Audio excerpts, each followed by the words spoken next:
Bom, nós vamos falar sobre a relação entre espírito e mente, espírito e inteligência. A nossa ideia é seguir um esboço que eu quero apresentar para vocês antes da gente prosseguir.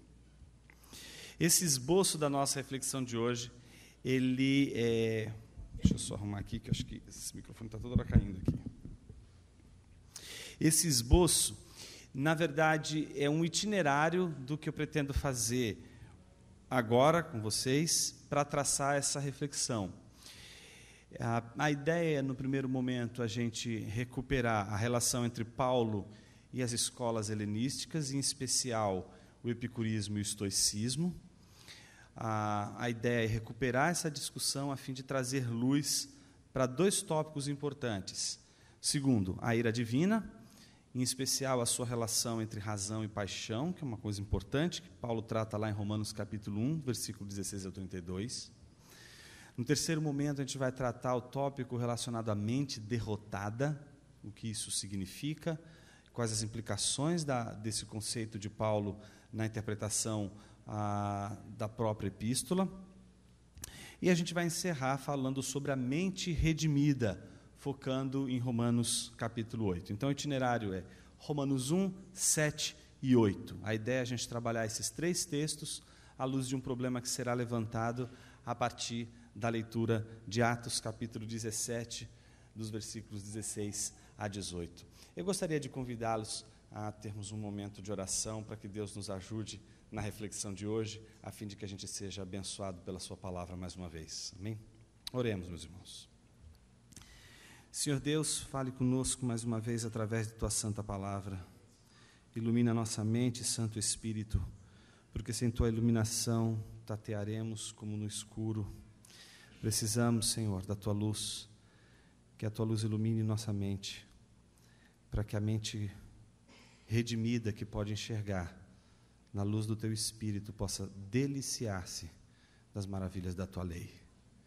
Que a gente possa contemplar hoje mais uma vez a Tua palavra e refletir sobre a maravilhosa experiência de sermos redimidos pelo Senhor. Assim oramos em nome de Jesus. Amém. Atos capítulo 17.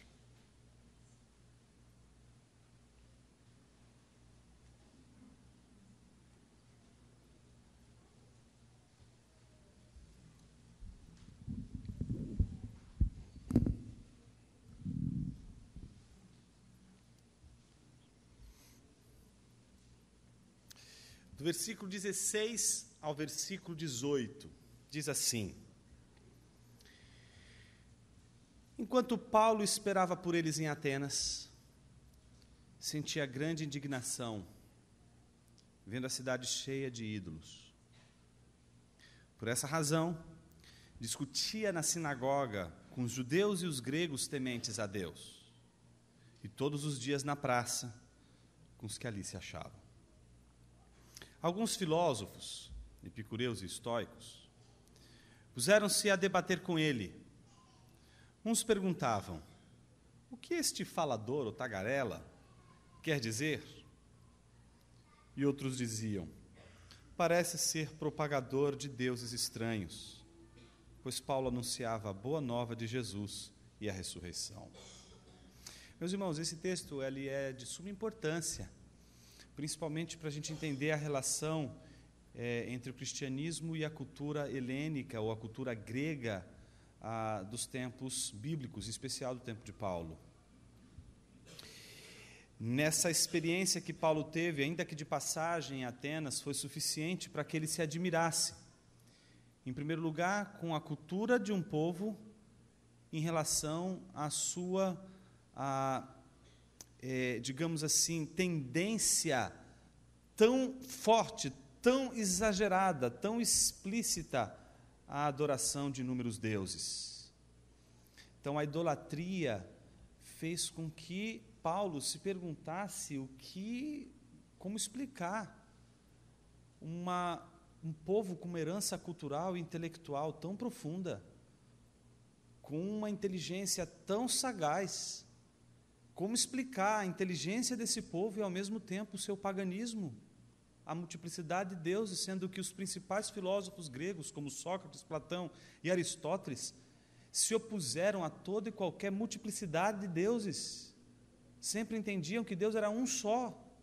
Como explicar um povo marcado pela herança intelectual ser tão marcado pela multiplicidade de deuses, pelas crendices e por tudo aquilo que de alguma forma chocou Paulo? O curioso nessa passagem de Atos, Lucas faz questão de mostrar ali um encontro de Paulo com duas escolas importantes do período helenístico. Existiam várias escolas. Depois de Aristóteles, você vai ter uma espécie de crise do pensamento grego, e você vai ter inúmeras escolas de filosofia.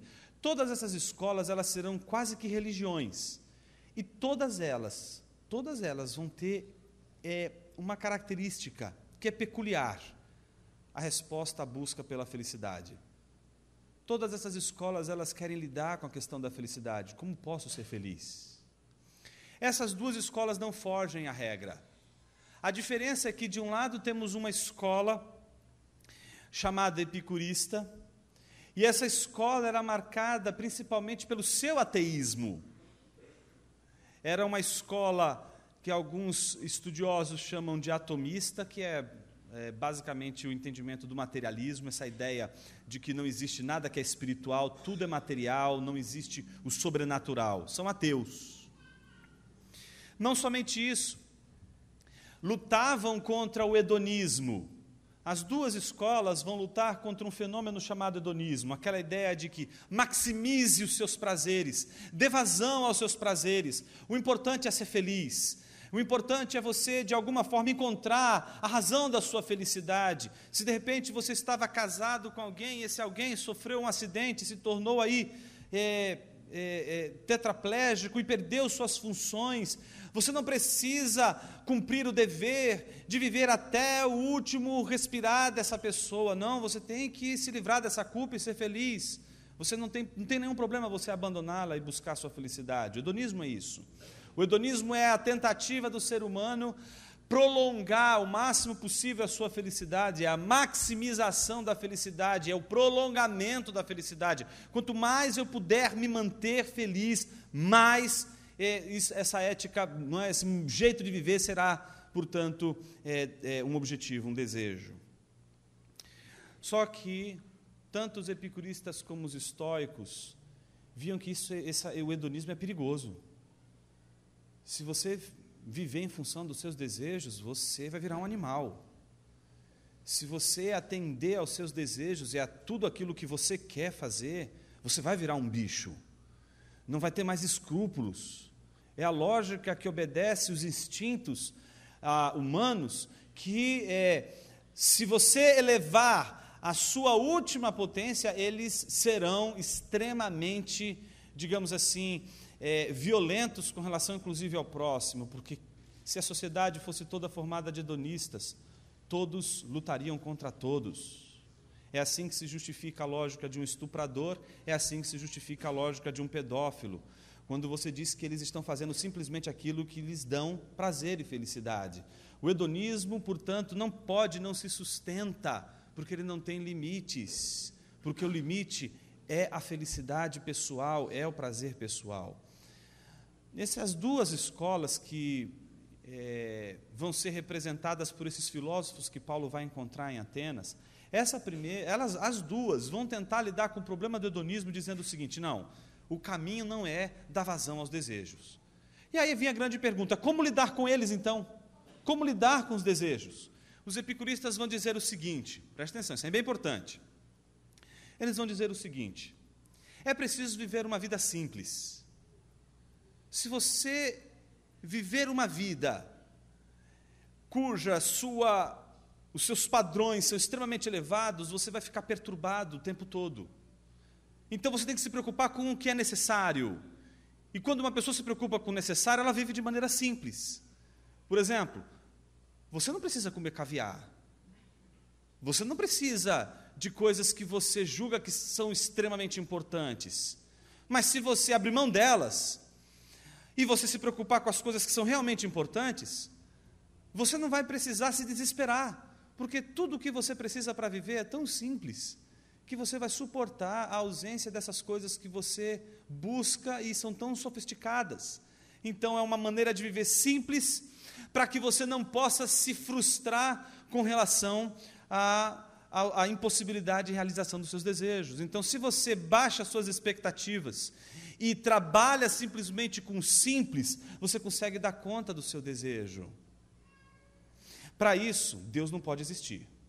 Por isso o epicurista vai dizer, Deus é a razão da perturbação dos seres humanos. Os seres humanos ficam perturbados em saberem que eles podem estar fazendo uma coisa errada, e fazendo uma coisa errada vai existir a punição de um Deus, e essa punição do Deus vai perturbar o coração do homem. Mas e se você não acreditar na existência de Deus? A primeira coisa que você vai perder é o peso do juízo e do julgamento divino. Então, não creia que Deus exista, e viva uma vida simples, e você vai ter todos os seus desejos realizados, você vai manter um equilíbrio do teu espírito, da tua alma, e você não vai ter mais a perturbação que faz com que as pessoas fiquem desesperadas para comprar isso, para comprar aquilo, para obter aquilo outro. Deu para entender? Isso, então, é aquilo que a gente chama de epicurismo. Por outro lado, tem o estoicismo. O estoicismo não era ateísta. O estoicismo era fatalista. O que isso significa? Eles acreditavam na existência de deuses e no destino dos deuses. Eles acreditavam que as pessoas deveriam aceitar o destino, de que elas não deveriam lutar contra ele, de que elas deveriam entender a vida com todos os seus sofrimentos como coisas que acontecem na vida de alguém, e que quando você observa esses sofrimentos de uma perspectiva mais ampla, esses sofrimentos não são tão ruins assim, mas eles fazem parte de uma coisa gloriosa, de uma coisa perfeita, de um ordenamento perfeito, que é justamente aquilo que, na visão dos estoicos, os deuses promoviam. Então, aceite o destino, dê um beijo no destino, não fuja do destino, não lute contra o destino, entenda que o destino joga a seu favor. Mas aí alguém vai dizer assim, mas puxa vida, o destino é cruel comigo, o destino ele é terrível, ele vem contra os meus desejos. Opa, aí o estoico vai dizer, esse é o seu problema. Você está criando muita expectativa com relação à vida.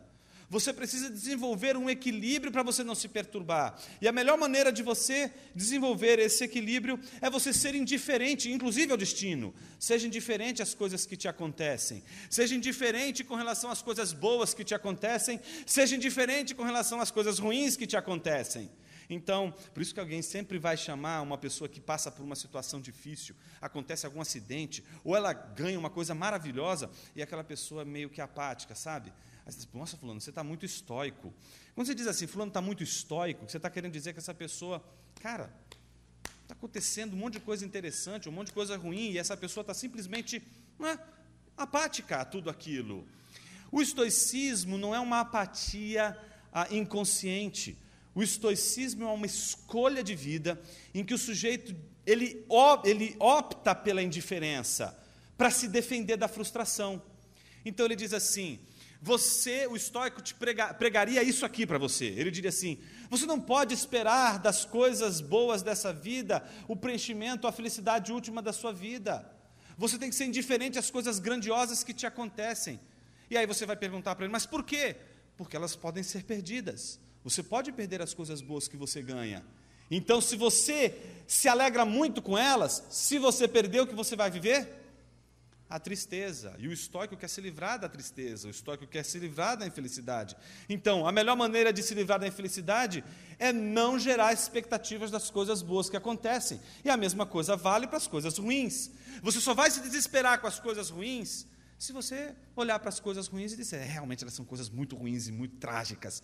Mas se você for indiferente e dizer, não, essas coisas não são tão ruins assim, a vida não é tão ruim assado, você então consegue superar isso de uma maneira muito mais equilibrada, diz o estoico. Mas imagine você como o estoico se desespera, não é? Imagine que ele ganhe, por exemplo, ele ganhou aí em alguma circunstância da vida R$1 milhão. R$1 milhão.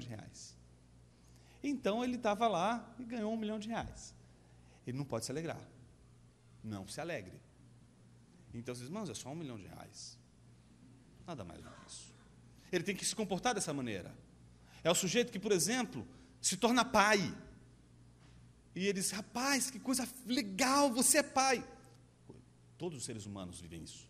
Não há nada demais em ser pai. Por que ele tem que reagir dessa forma? Porque se ele disser, não, cara, a coisa mais legal que aconteceu na minha vida, pronto, você gerou uma expectativa e se você perder o seu filho, você vai ser um desgraçado. Então, viva a vida se defendendo, tanto da felicidade quanto da tristeza. O que há de interessante nas duas filosofias, todas elas são tentativas de lidar com um fenômeno chamado desejo. E todas elas tentam lidar com o desejo, com uma coisa chamada hábito. Se eu conseguir controlar o meu hábito, se eu conseguir controlar as minhas ações, se eu criar uma regra para a minha vida, eu vou conseguir controlar os meus desejos, eu vou conseguir dominar os meus desejos, e dominando os meus desejos eu vou ser uma pessoa reta, eu vou ser uma pessoa correta, eu vou viver uma vida equilibrada, eu vou viver uma vida ponderada, vou ser feliz.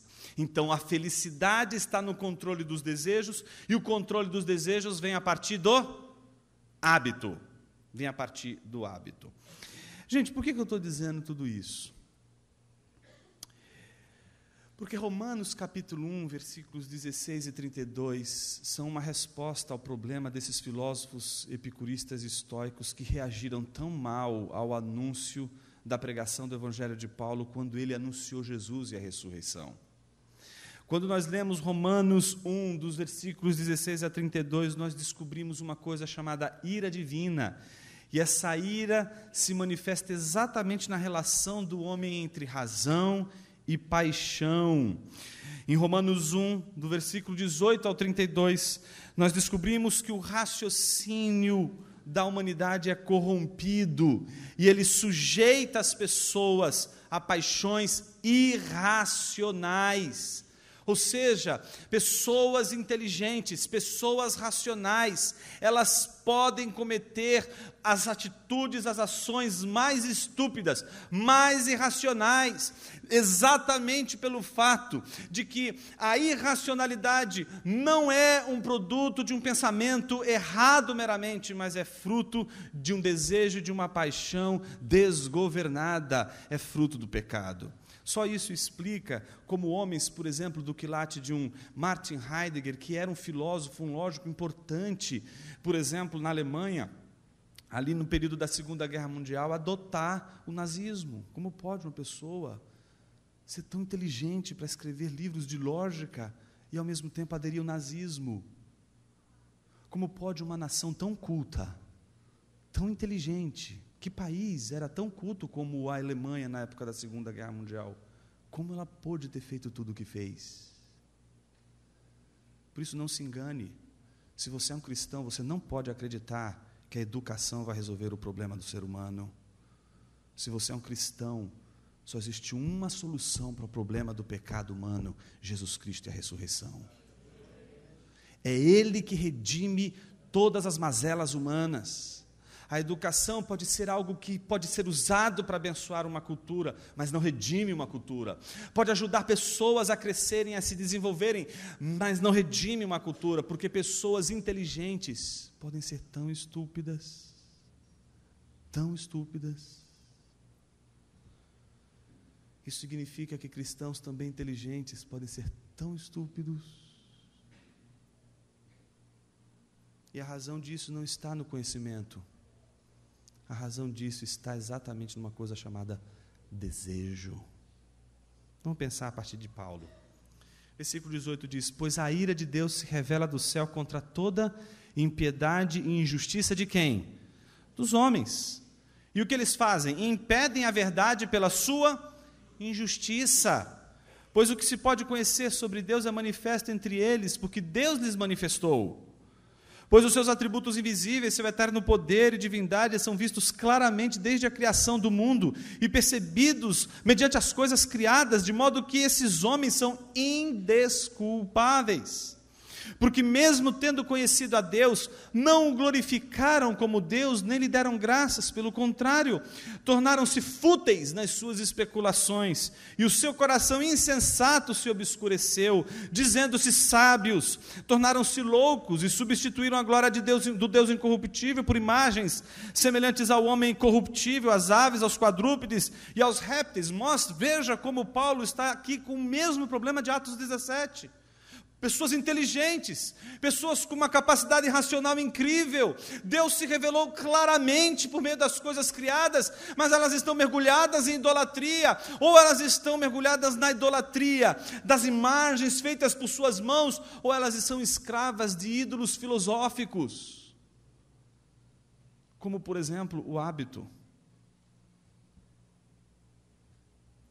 É por isso, e aí vem a palavra-chave para a nossa reflexão de hoje, que Deus os entregou à impureza sexual, ao desejo ardente de seus corações, para desonrarem seus corpos entre si. Pois substituíram a verdade de Deus pela mentira, e adoram e servem a criatura em lugar do Criador, que é bendito eternamente. Amém. Por isso Deus os entregou a paixões desonrosas. Deus não precisou punir, Deus só precisou deixar eles entregues às suas próprias paixões. Quando o homem está entregue às suas próprias paixões, o homem faz coisas terríveis. Só Deus põe freio às nossas paixões e desejos. Porque até as suas mulheres substituíram as relações sexuais naturais pelo que é contrário à natureza. Os homens, da mesma maneira, abandonando as relações naturais com a mulher, arderam em desejo sensual uns pelos outros, homem com homem, cometendo indecência e recebendo em si mesmos a devida recompensa do seu erro. Nós estamos falando nessa noite sobre um dos maiores problemas do ser humano, o seu impulso, o seu desejo. Quero fazer uma pergunta para os irmãos nessa noite. Como você lida com seus desejos? Como você lida com as suas paixões? Se você começou a pensar nas maneiras pelas quais você lida com seus desejos, eu quero pregar o Evangelho para você hoje mais uma vez. Porque não é você que lida com seus desejos. Quem lida com seus desejos é o Espírito Santo. Você não consegue lidar com eles. É Deus que lida com você. Não é você que lida com seu orgulho, é Deus que lida com ele. Não é você que lida com a sua vaidade, é o Espírito Santo de Deus que lida com a sua vaidade. Às vezes a gente acha que se a gente criar hábitos, a gente vai se defender dos nossos desejos pecaminosos. E a gente descobre que os nossos hábitos podem nos precipitar a erros ainda mais grotescos. Sabe por quê? Tudo aquilo que a gente faz como hábitos bons não deve ser para resolver o problema dos nossos desejos. Deve ser pura obediência a Deus. Deus nos ordena e obedecemos. E obedecemos e temos hábitos que seguem padrões bíblicos, porque a Bíblia diz assim, e então a gente segue esse padrão. Obedecemos o padrão de Deus, não para lidar com os nossos desejos. Você não obedece a Deus para lidar com os seus desejos. Você obedece a Deus, porque em primeiro lugar, Ele é Deus, e você reconhece o senhorio dEle. Mas os teus hábitos e a tua obediência não vai lidar com os teus desejos. Quem vai lidar com os teus desejos é o Espírito Santo. Por que a gente está falando isso agora? Veja só o que Paulo diz. Assim, por haver rejeitado o conhecimento de Deus, foram entregues pelo próprio Deus a uma mentalidade condenável. O que é a mentalidade condenável? Veja só, para fazerem coisas que não convêm, cheios de toda forma de injustiça, malícia, cobiça, maldade, inveja, homicídio, discórdia, engano, depravação, só virtudes, sendo intrometidos, caluniadores, inimigos de Deus, insolentes, orgulhosos, arrogantes, inventores de males, desobedientes aos pais, insensatos, indignos de confiança, sem afeto natural, sem misericórdia, os quais, conhecendo bem o decreto de Deus, que declara dignos de morte os que praticam estas coisas, não somente as fazem, mas também aprovam os que as praticam. Primeira coisa importante, O que Deus está dizendo através da sua palavra é de que os homens foram entregues às suas próprias paixões. E essa é a ira de Deus. Manifesta no fato de que Deus entregou os homens às suas próprias paixões, e porque os homens estão entregues às suas próprias paixões, eles já vão sofrer só por isso. Só pelo fato de eles estarem entregues, serem escravos das suas paixões, só pelo fato de eles serem submissos às suas paixões, só pelo fato de eles serem escravos dos seus desejos, eles já estão ali sob a punição da ira divina. E isso aconteceu porque o primeiro homem, pecou. Não tem como a gente lidar com a questão do desejo e a sua relação com o pensamento, com o conhecimento de Deus, sem lembrar, em primeiro lugar, de Adão. E a primeira coisa que a gente precisa recuperar quando a gente lembra de Adão é a diferença entre o homem pré-queda e o homem pós-queda. O homem antes da queda, ele tem uma condição diferente da condição do homem pós-queda. A condição do homem pré-queda é a mesma de um passarinho, é a mesma de uma pedra, é a mesma de uma árvore, é a mesma de um riacho, é a mesma de uma estrela, é a mesma do sol. Que condição é essa?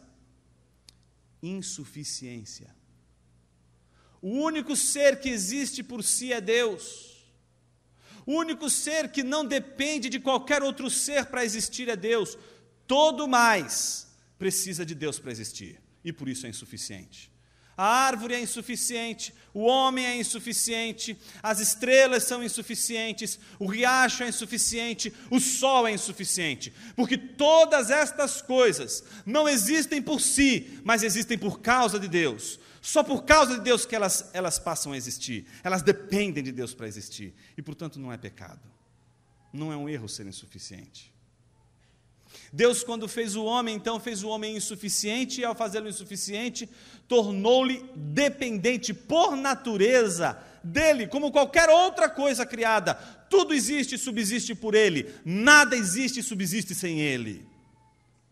Então, quando Deus fez o homem assim, dependente, insuficiente, incapaz de existir por si só, Deus não fez um homem imperfeito. Ser insuficiente não é ser imperfeito.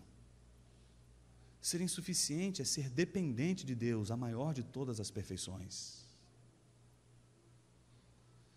No entanto, a Bíblia diz que o homem, depois da queda, não permaneceu apenas insuficiente, ele também se tornou miserável. O que é o homem miserável? Romanos capítulo 7, do versículo 22 a 25, fala do homem miserável como uma mente derrotada. O que é uma mente derrotada? Uma mente que tenta de todas as formas combater a carne, e a carne aqui no seu sentido moral, no sentido dos prazeres e das paixões, a mente que tenta combater as suas paixões, usando os recursos da própria paixão. Tenta combater a carne usando a própria carne. Tenta combater os maus hábitos com bons hábitos.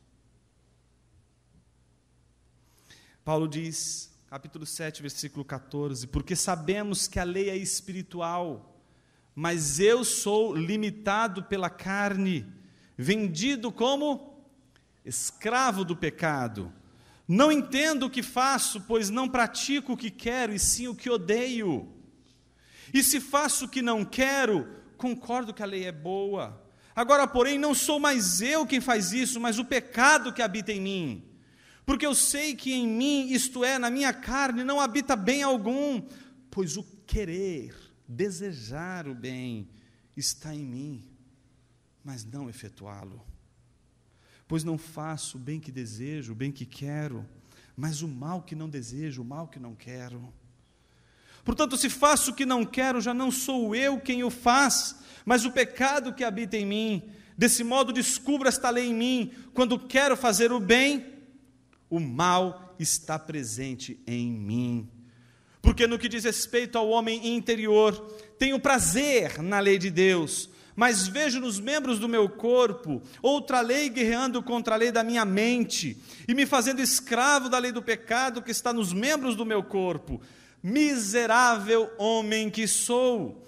Quem me livrará do corpo dessa morte? Graças a Deus por Jesus Cristo nosso Senhor. Desse modo, com a mente, eu mesmo sirvo a lei de Deus, mas com a carne, a lei do pecado.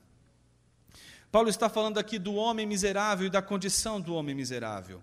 E qual é a condição do homem miserável? Não é a da insuficiência, mas é exatamente um estado que, como a gente chama de queda, é inferior ao da insuficiência. Calvino, ele costuma a distinguir esse estado de insuficiência, do estado de miséria, usando uma metáfora muito fácil para a gente entender isso, que é a metáfora da luz e da cegueira. Ele diz o seguinte: se uma pessoa tem olhos e os seus olhos estão bons, se houver luz, essa pessoa vai enxergar todas as coisas. Então a única coisa que ela depende é da luz. Os seus olhos são insuficientes, porque se não houver luz, você não enxerga, você precisa da luz.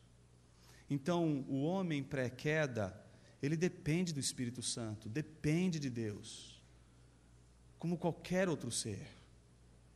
Ele precisa de Deus, é insuficiente. Ele pode fazer algumas coisas, mas só sob a iluminação do Espírito Santo. O problema é que a queda afetou o olho do homem, e agora ele é cego. E agora, mesmo que haja luz, ele não vê, tudo é escuro. Se não há luz, tanto aqueles que têm olhos como aqueles que não têm olhos vão ficar em trevas, mas a diferença vai aparecer quando vier a luz. E aqueles que tiverem olhos, verão. Por isso, aqueles que não têm olhos, aqueles que são miseráveis, olham para a natureza, explicitamente revelando a glória de Deus e não enxergam nada, porque são cegos. E o pior de tudo, a miséria não é só uma cegueira das coisas, mas é uma cegueira sobretudo de si mesmo. E é nesse ponto que eu queria dar uma volta nesse parafuso para deixar ele bem apertadinho aí. Pensa comigo o seguinte: a pior de todas as misérias não é a miséria em si, mas é a sua ignorância da miséria. E quem é ignorante da miséria permanece miserável, sem se ver como miserável.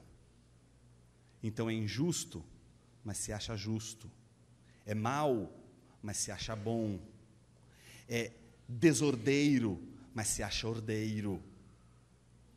É desequilibrado, mas se vê como equilibrado.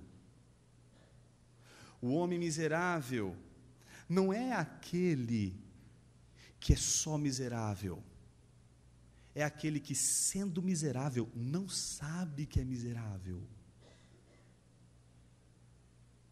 Porque ele não tem olhos, e por não ter olhos, ele não só enxerga a Deus, ele não enxerga ele mesmo. Ele não tem olhos para julgar a si mesmo, ele não tem olhos para enxergar suas paixões, não tem olhos para enxergar seu coração. Ele é cego para Deus, e consequentemente é cego também para si mesmo. Por isso não sabe se julgar corretamente, não conhece a si mesmo e espera algo de si que não é. Se acha quando na verdade, se acha bom quando na verdade é mau. Se acha virtuoso quando na verdade é vicioso. Então esse olhar faz a gente, em primeiro lugar, descobrir uma das coisas mais importantes, que a obra do Espírito Santo não começa precisamente, não é, com a transformação, começa primeiramente com a cura desse olho. E por que o Espírito Santo faz isso? Ele cura esse olho, porque só quando você enxerga que você é miserável, você levanta suas mãos para o céu e diz: salva-me, Senhor! Enquanto você for orgulhoso, enquanto você for vaidoso, você acha que você vai lidar com o seu pecado com as suas próprias mãos, você não vai clamar pela misericórdia do Senhor, você não vai dobrar os seus joelhos diante dele e dizer: salva-me, Senhor! Tende misericórdia de mim, estenda a sua mão, estou perdido. Não, o miserável não pode fazer essa oração, porque ele é cego e não se vê miserável, não se vê necessitado de Deus, não se vê dependente do milagre de Deus. Ele não consegue dizer: pega na minha mão, Senhor, me tira desse lamaçal. Não consegue. Ele não se vê no lamaçal, ele se acha bom, ele se acha uma pessoa correta, ele se acha uma pessoa equilibrada. Meus irmãos, é pela palavra de Deus que eu sei que todo mundo aqui é desequilibrado. Vou até uma água agora.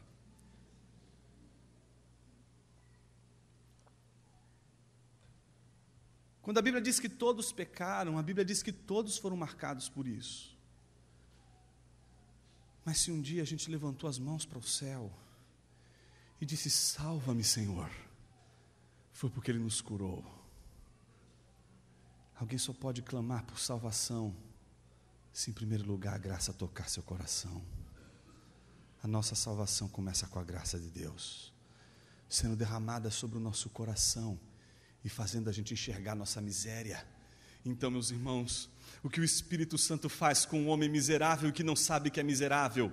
Abre os seus olhos, não para que ele tenha esperança, não para que ele tenha alegria, mas para que ele tenha desespero, para que ele se desespere, para que ele fique angustiado, para que ele possa então fazer a maior e mais importante oração de sua vida: livra-me, Senhor, salva-me, Senhor, alcança-me, Senhor. Só assim, nesse desespero que Lutero vai chamar de desespero delicioso, o homem pode ser alcançado pela graça de Deus. Só clamamos pela misericórdia de Deus quando o Espírito Santo nos cura. Portanto, se você não for tocado e curado pelo Espírito Santo, você não vai desejar Deus. Você vai desejar fazer o que você quer fazer. Você não vai se submeter a Deus. Você vai submeter às suas próprias paixões. Mas aqui tem um probleminha nesse texto. Eu não posso deixar esse probleminha de lado e passar meio assim, sabe, correndo como se nada tivesse acontecido. Alguns irmãos, quando leem essa passagem, se perguntam: bom, um cristão pode ser miserável? Um cristão pode ser escravo do seu pecado? Um cristão pode lutar dessa forma? O bem que quero, não consigo fazer? Existem aqueles irmãos que acreditam que, sim, é possível que cristãos possam dizer: sou um miserável, eles lutarem contra o pecado e serem vencidos. Eles não conseguem desejar o bem, eles não conseguem realizar o bem que desejam. Então eles desejam fazer o bem e não conseguem, são frustrados, são derrotados. Em contrapartida, existem aqueles que dizem que não, os cristãos não podem ser miseráveis, e eu vou defender exatamente essa posição. Dentro dessa posição dos que defendem que o cristão não pode ser miserável, tem aqueles que dizem o seguinte: quando Paulo disse tudo o que ele disse em Romanos capítulo 7, ele estava se referindo ao passado, ao Paulo pregresso, não é? O Paulo de antigamente. Eu acho que é um exagero, às vezes, a gente tentar fazer uma interpretação colocando essa história lá para trás, como se Paulo estivesse falando dele lá no passado. Mas existe uma outra saída que eu acho mais interessante, que é o recurso que Paulo usaria aqui do chamado eu lírico. O que seria o eu lírico? Aquele recurso em que você fala em nome de, não sendo você. Quando você vai dar um exemplo e diz assim, você começa a contar uma história, imagine só, Que você possa pensar assim, olha, eu fiz isso, mas de repente deu tudo errado. Você não está falando de você. Você deu um exemplo, e você usou esse eu lírico para dar esse exemplo.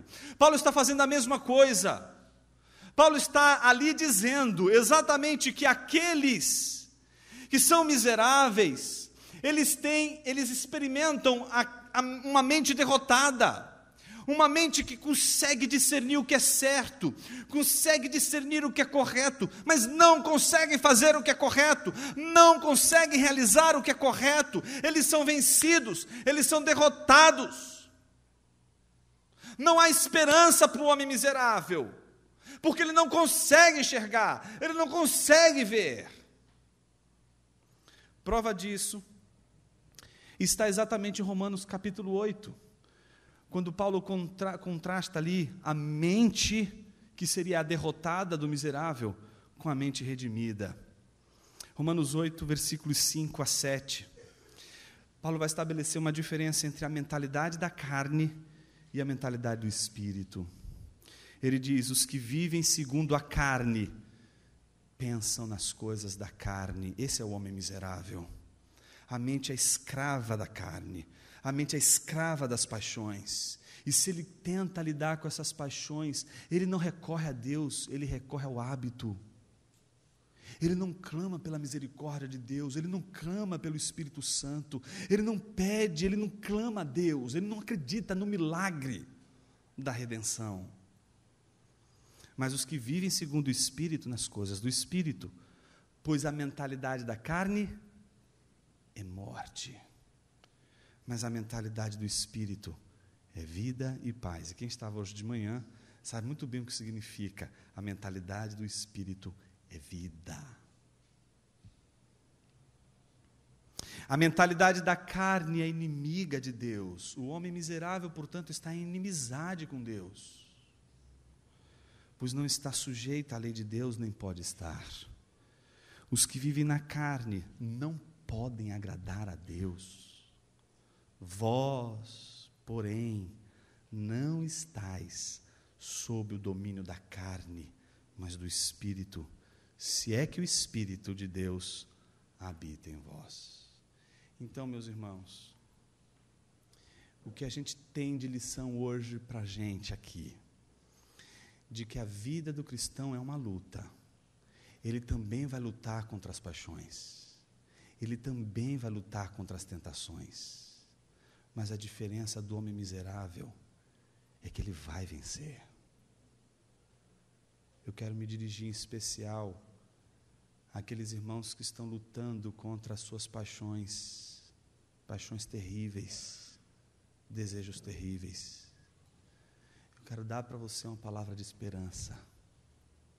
O Espírito de Deus será suficiente para lhe dar condições para vencer, porque o Filho de Deus vai vencer, a sua mente vai vencer. Isso não significa que os cristãos seriam diferentes dos miseráveis, porque depois que eles deixam de ser miseráveis, passam a enxergar, clamam por misericórdia e são convertidos, então eles viram anjos. Não, meu irmão, você não é um anjo, tá? Primeira coisa, meu anjo, você não é um anjo.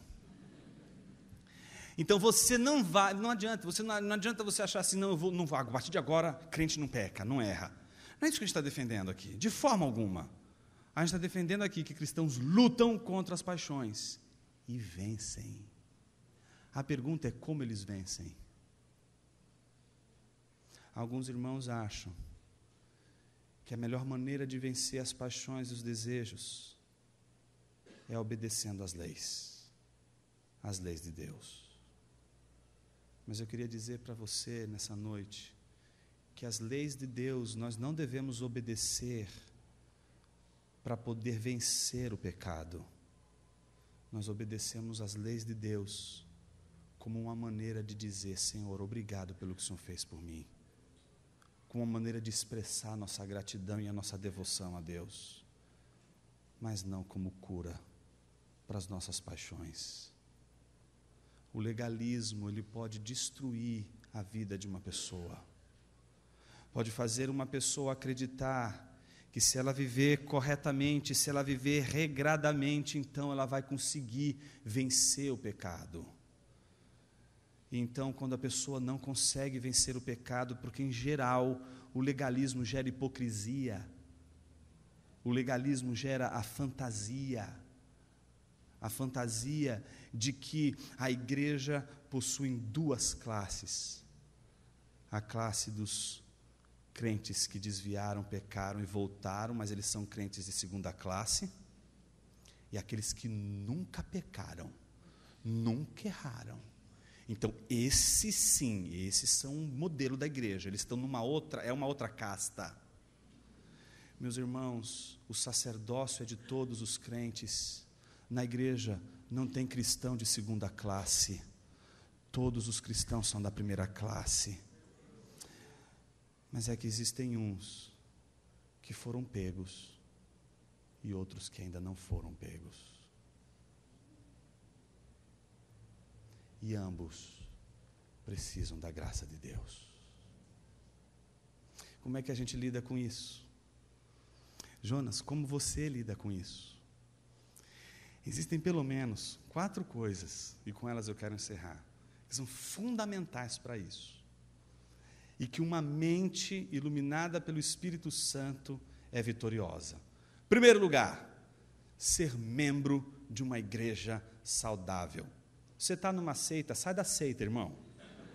Sai da seita, não tenha nem piedade. Não tenha piedade com falsas igrejas. Falsas igrejas pregam falso evangelho, e falso evangelho mata. Falso evangelho não salva ninguém. Falso evangelho não edifica ninguém. Falsas igrejas simplesmente não podem ser respeitadas, porque não são igrejas de Cristo Jesus. Ponto. Vamos falar das igrejas que são verdadeiras. Das igrejas que são verdadeiras, existem aquelas que têm uma gripe, uma diarreia de vez em quando, uma virose. É um instante, passa, é rapidinho, é uma turbulência, vai passar, mas é uma igreja verdadeira. Você não precisa sair dessa igreja, cria vergonha nessa cara e permanece ali. Mas se é uma igreja que está enferma, e essa enfermidade, ela é aquela enfermidade para a morte, aí essa igreja precisa de um milagre. Em geral, ela precisa morrer e ressuscitar, mas ela precisa morrer. Estas igrejas, tanto a igreja verdadeira, saudável, mas que tem algumas enfermidades que são comuns, como aquela que tem uma enfermidade para a morte, elas são o meio pelo qual Deus nos põe de joelhos, Deus nos humilha. O reino é maior do que a igreja,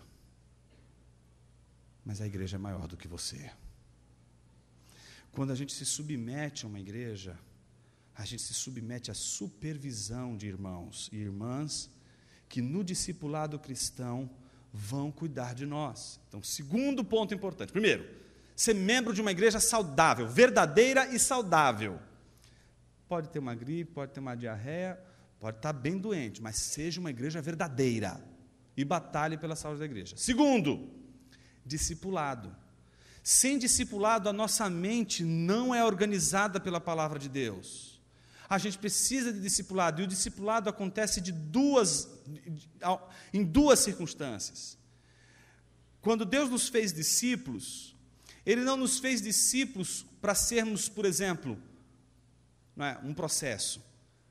No início da vida cristã sou discipulado por alguém, dali a pouco eu sou alforriado, aí vivo livre, leve e solto. Não, criatura, você é uma bomba. Você é um elemento de altíssima periculosidade. Você sozinho vai estragar tudo, inclusive você. Você não pode ficar sozinho. Primeira coisa, precisa existir a igreja e existe o discipulado. E o discipulado ele não pode ser uma via de uma mão só. Você não pode só ser discipulado para você exercitar a mente de Cristo. Você precisa discipular. Você precisa ouvir o Evangelho e falar o Evangelho. Ouvir o Evangelho, falar o Evangelho. Ouvir o Evangelho e falar o Evangelho. Lá na igreja eu tenho tido a oportunidade de entrevistar cada membro que vai se tornar, pessoas que vão se tornar membro da igreja. Alguns são novos convertidos e esses não dão tanto trabalho. são uma benção. Outros já vêm ali cheio de carrapato. Vem difícil. Mas o que eu achei interessante, na triagem que a gente fez e a avaliação que a gente fez, boa parte dos membros, quando a gente fazia entrevista e perguntava o que é o Evangelho, a pessoa não sabia dizer o Evangelho. Não é porque não sabia, porque aí a gente fazia o seguinte, deixa eu perguntar para ver se a pessoa sabe. Bom, mas você acredita que é possível batizar uma pessoa só em nome de Jesus? Não, pastor, tem que ser em nome do Pai, do Filho e do Espírito Santo. Ah, tá, então não posso crer só em um Deus único, uma mônada, tem que ser trino. Tem que ser trino.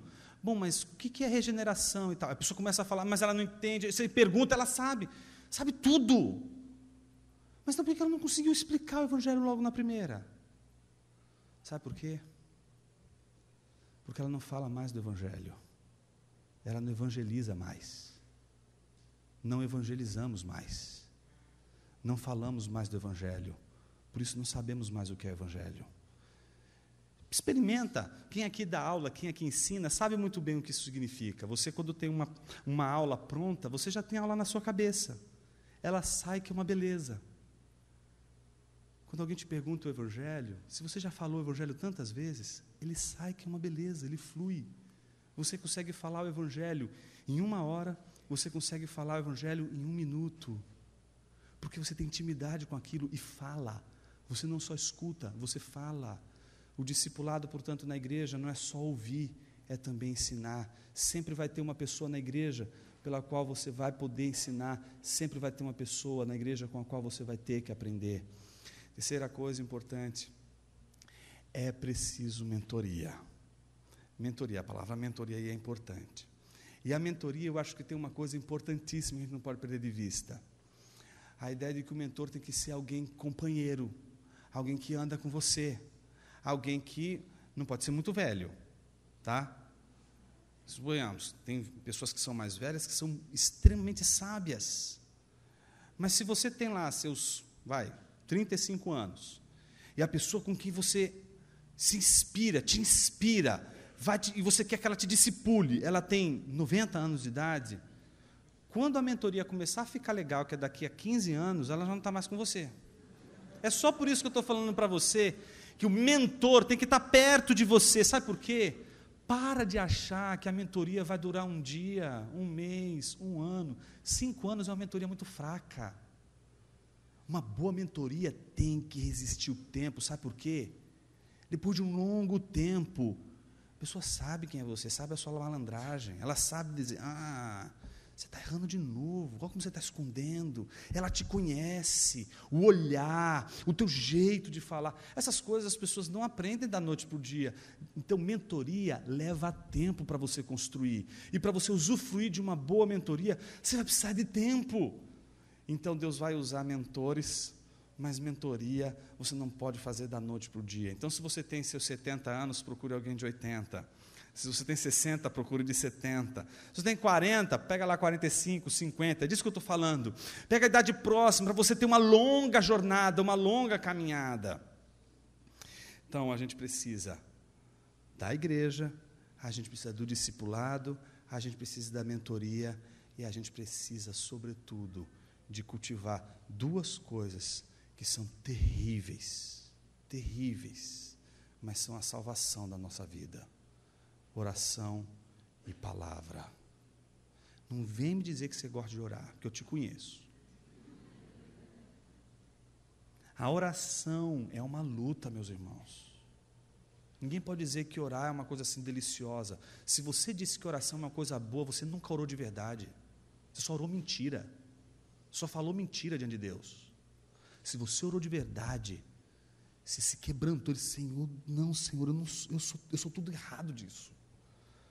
Se você orou de verdade, você lutou com Deus. Se você orou de verdade, você lutou para orar. Sabe por quê? A oração vai te colocar em submissão à vontade de Deus. Vai fazer você sacrificar a tua vontade. Vai fazer você sacrificar os teus desejos e paixões. Por isso que a gente não quer orar. Porque a oração vai dizer, não ceda às suas paixões, faça a vontade de Deus. A oração vai ser essa luta. E Kierkegaard diz uma frase muito interessante: a oração é uma luta com Deus, uma luta que você vai vencer todas as vezes que você for vencido. Todas as vezes que você for vencido por Deus, você vencerá.